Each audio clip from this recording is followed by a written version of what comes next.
Hello दोस्तों, नमस्कार। आज हमारा टॉपिक है वायुमंडल, एटमॉस्फेयर। वायुमंडल जो होता है उसको कहते हैं गैसों के समूह का एक जो होता है उसका एक घेरा जो बनता है उसको वायुमंडल कहते हैं। वायुमंडल में जो गैसें होती हैं वो निम्नलिखित होती हैं। जैसे होता है नाइट्रोजन है 78.08%।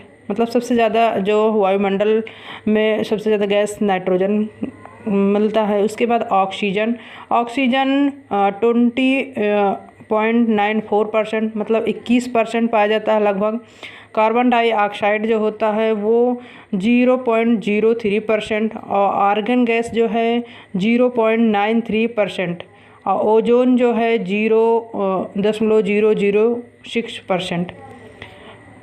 5 परतें होती हैं वायुमंडल में। पहला होता है क्षोभ मंडल, समताप मंडल, मध्य मंडल, आयन मंडल और बहिर्मंडल। 5 परतें होती हैं वायुमंडल में: क्षोभ मंडल, समताप मंडल, मध्य मंडल, आयन मंडल और बहिर्मंडल। ऊपरी परत का अध्ययन एरियोलॉजी और निचली परत का अध्ययन मेट्रोलॉजी। जो ऊपरी परत का अध्ययन किया जाता है, जो इसकी स्टडी की जाती है उसको एरियोलॉजी बोलते हैं। जो निचली परत का अध्ययन किया जाता है उसको मेट्रोलॉजी बोलते हैं। अब हम देखते हैं कि परतों के बारे में, वो परतों का कैसा वो उसका विस्तार हुआ है और उसमें क्या विशेषताएँ हैं उसके बारे में। जैसे हम बताते हैं कि हमारी पृथ्वी है, ये हमारी पृथ्वी है। पृथ्वी के 18 किलोमीटर तक जो है क्षोभ मंडल पाया जाता है, जिसको बोलते हैं ट्रोपोस्फेयर इसको बोलते हैं। जैसे संवहन मंडल भी कह सकते हैं, संवहन मंडल। और इसमें इसकी विशेषताएं हैं कि इसमें सभी प्राकृतिक घटनाएं होती हैं। जितने भी प्राकृतिक घटनाएं जैसे बारिश, आंधी, तूफान, बादल गरजना, बिजली चमकना, जो सारी घटनाएं प्राकृतिक घटनाएं होती है वो क्षोभ मंडल यानी ट्रोपोस्फेयर में होते हैं। और 70 से 80% गैस इसी में पाया जाता है। जो 70 से 80% गैस होता है वो इसी में पाया जाता है।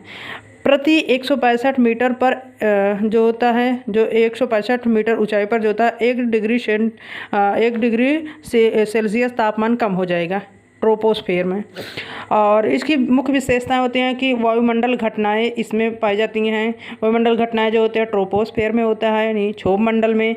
सबसे ज़्यादा घनत्व जो है इसी में होता है। ग्रीन हाउस प्रभाव जो होता है, ग्रीन हाउस प्रभाव जो है, ग्रीन हाउस इफेक्ट जिसको बोलते हैं, वो ट्रोपोस्फेयर यानी क्षोभ मंडल में पाया जाता है। ग्रीष्म ऋतु में क्षोभ मंडल की ऊंचाई बढ़ जाती है। ग्रीष्म ऋतु जब होता है तो इसकी जो ऊंचाई जो होती है उसकी बढ़ जाती है। क्षोभ मंडल वायुमंडल में सबसे ज़्यादा है और ये हमारी पृथ्वी है। पृथ्वी से 18 किलोमीटर जो है ट्रोपोस्फेयर संवहन मंडल। उसके बाद हम आते हैं क्षोभ मंडल के बाद जो होता है वो समताप मंडल होता है। समताप मंडल यानी स्ट्रेटोस्फेयर। और ये जो होता है कि जो है 50 किलोमीटर के उसमें पाया जाता है धरती से लेकर। और इसमें जो होता है 10 किलोमीटर के लगभग जो होता है एक ओजोन लेयर की जो होते ओजोन लेयर पाया जाता है। एक पट्टी होती है जिसको ओजोन लेयर बोलते हैं। ओजोन लेयर की मोटाई को डाप्सन में मापते हैं। ये इंपॉर्टेंट है कि ओजोन लेयर जो है उसकी मोटाई को हम किस में मापते हैं, तो ये डाप्सन में, इसका मीटर है ओजोन लेयर को मापने कि ओजोन लेयर की जो मोटाई होती है कितनी मोटी है कितनी पतली। जैसे कभी कभी इसमें जो होते हैं छेद बताया जाता है कि ओजोन लेयर में छेद हो रहे हैं, तो इसके बारे में बताया जा रहा है कि इसकी जो है मोटाई डाप्सन से जो है मापा जाता है। और अगर पूछा जाए कि किस मंडल में वायुयान का वायुयान चलता है उड़ता है, वायुयान जो उड़ता है वो होता है समताप मंडल में। ये क्वेश्चन इंपॉर्टेंट है कि वायुमंडल का अच्छे से जो है, तो वायुयान समताप मंडल में होता है। तापमान समान रहता है। समताप मंडल की जो विशेषता है कि तापमान समान रहता है। मौसमी घटनाएं नहीं होती हैं। मौसमी घटनाएं नहीं होती है, इसलिए वायुयान के लिए ये स्थिति बेहतर होती है। फिर है ओजोन लेयर। ओजोन लेयर का क्या काम होता है? ओजोन लेयर का काम होता है कि पराबैंगनी किरणें, जो सूर्य से आने वाली पराबैंगनी किरणें होती हैं, उसको जो है रोकता है पराबैंगनी किरणों को। और इसमें जो है ओजोन लेयर में बताया गया है कि जो है कौन कौन सी गैसें जैसे क्लोरोफ्लोरोकार्बन से इसको नुकसान हो रहा है, और CO, CFC, CH4, मीथेन, मतलब ये सब नुकसान के जो हैं क्या हैं कारण हैं इसके। जो है CAG की गैस प्लस फ्री जो गैस जो होते हैं ये सब क्या है ओजोन लेयर को नुकसान पहुंचा रहे हैं। उसके बाद आते हैं समताप मंडल के बाद आते हैं मध्यमंडल।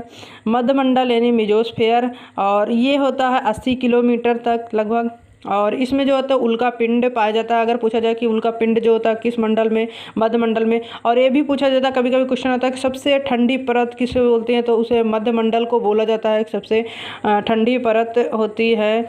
और अंतरिक्ष में प्रवेश करने वाले उल्का पिंड इस परत में आने पर जल जाते हैं।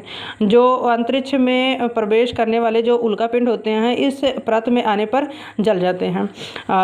मध्यमंडल के बाद आता है आयन मंडल। आयन मंडल मतलब होता है कि आइनोस्फेयर। आइनोस्फेयर मतलब होता है जो होता है सैटेलाइट वगैरह जो होते हैं, जैसे सैटेलाइट की कहाँ पर उसको स्थापित किया जाता है, या रेडियो तरंगें परिवर्तित होती है इसमें से, सैटेलाइट से ही।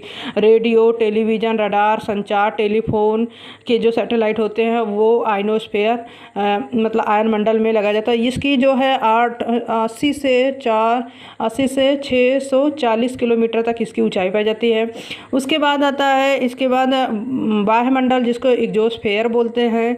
एग्जोस्फेयर इसमें हीलियम, हाइड्रोजन जो है गैसें होती हैं, जो गैसें दूर दूर पाई जाती हैं। तो फिर एक बार हम फिर से बता देते हैं कि कौन कौन से क्या क्या हमने पढ़ा है कि वायुमंडल में कौन कौन सी गैसें पाई जाती हैं, जैसे नाइट्रोजन सबसे ज़्यादा, ऑक्सीजन फिर पाया जाता है। फिर उसके बाद 5 परतें होती हैं, क्षोभ मंडल, समताप मंडल, मध्यमंडल, आयन मंडल, बहिर्मंडल होता है। ऊपरी परत को एरोलॉजी बोलते हैं, निचली परत को मेट्रोलॉजी बोलते हैं। फिर इसके हमारे अर्थ से जो है क्षोभ मंडल पाया जाता है, मतलब ट्रोपोस्फेयर। संवहन मंडल इसको बोलते हैं, जितने भी प्राकृतिक घटनाएं होती हैं, बारिश, आंधी, तूफान, बिजली चमकना, इसके लिए।